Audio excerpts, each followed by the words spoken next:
وبارك على محمد وعلى آل محمد كما باركت على إبراهيم وعلى آل إبراهيم إنك حميد مجيد. انزل سوادری نوی نمبر حدیث شریف دے 1593 نمبر. وعن ابی ہریرہ رضی اللہ تعالی عنہ قال، سیدنا ابو ہریرہ رضی اللہ عنہ نے روایت تے اللہ پاک دی ابو ہریرہ رضی اللہ عنہ نے راضی شي، اللہ پاک دی د خپل ځان نه راضی کی، اللہ پاک دی زما او ستا د ټول امت د طرفه بهترینی بدلی ورکی. قال ابو ہریرہ رضی اللہ عنہ فرمائی، قال رسول اللہ صلی اللہ تعالی علیہ وسلم، چې جناب نبی کریم صلی اللہ علیہ وسلم فرمائلی دی، تعرض الاعمال، عملنا اللہ پاک تا پیش کیگی، فی کل اثنین و خمسین و خمیسن، پہر پیر او جمعرات ورځ باندې، د پیر او د زیارت په ورځ باندې عمل نامې پیش کیږي، عملونه پیش کیږي.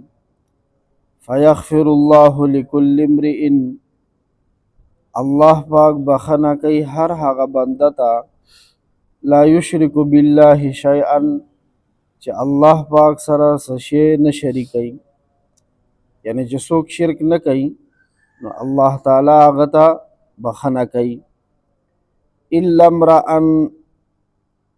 كانت بینه و بین اخیه شحناء، خو هغه کس ته د رحم په موقع باندې بخنه نه کوي چې د ده او د ده د ورور په منځ کې دشمنی وي، کینه وي.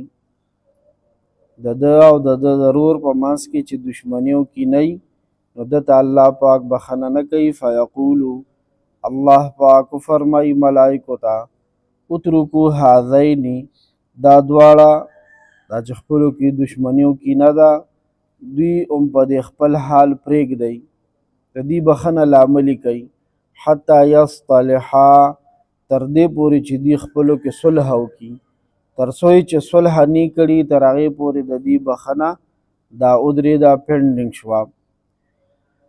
د دې حدیث په شرحه کې دا حدیث رواه مسلم، امام مسلم رحمه الله روایت کړی دی، او په وضاحت کې علما لیکلي دي چې بغیر د سبب شرعي نه، یعنی شرعي وجه نی او خپلو کې دشمنی ساتي، نو دا دشمنیانی چې دي بدیانی دشمنیانی کینی، دا د الله تعالی د مغفرت نه د محرومتیا سبب او باعث ګرځي. الله پاک چې کومه بخنه بنده ته کوي د هغې په لاره کې رکاوټ جوړیږي. علماء کرامو په دې خبره باندې اتفاق دی چې که یو کس ته دا خوف وي، دا ویره وي ورته که فلانی سره تعلق ساتمه نو زما دینی نقصان کیږي، زما دینی نقصان کیږي. ځینې کس داسې وي چې هغه سره تعلق برقرار ساتي که نه، نو بیا د سړي دینی نقصان کیږي. نو داسې شخص داسې کس نه بیا ډډې ته کېدل پکار دي، جایز ده.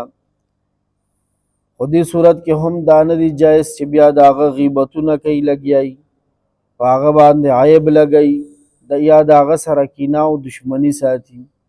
کینه او دشمني دومره خطرناک شی دی چې د پیر او د زیارت په ورځ باندې عملونه الله ته پیش کیږي، او په دغه موقع باندې الله خصوصي رحم فرمایي، او چې څوک الله سره شریک نه جوړوي که نه هغه ته الله تعالی بخنه کوي.